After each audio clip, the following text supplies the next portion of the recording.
Salvete omnes. Let's continue with Book 1 of Virgil's Aeneid. Aeolus haec contra tuus, o regina, quid optes explorare labor, mihi iusa capessere fas est. Tu mihi quidcumque hoc regni, tu sceptra iovemque, concilias tu das epulis accumbere divum, nimbrorumque facis tempestatumque potentem. Aeolus, on the other hand, said these things: Yours, O Queen, is the task which you choose to explore. It is right for me to seize the orders. You secure for me whatever this is of a kingdom. You secure for me the scepters of Jove.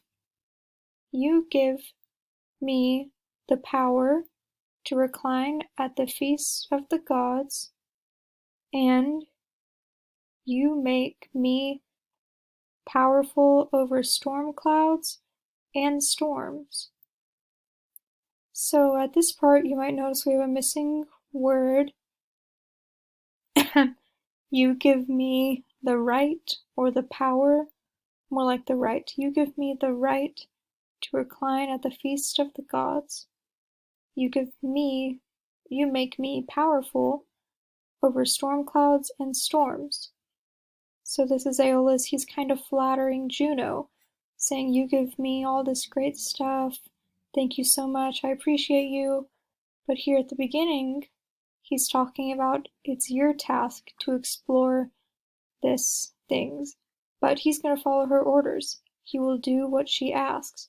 But he wants to make it clear that it's her idea and he's just following orders, that he's not acting out against the gods or Jupiter, he's just following Juno.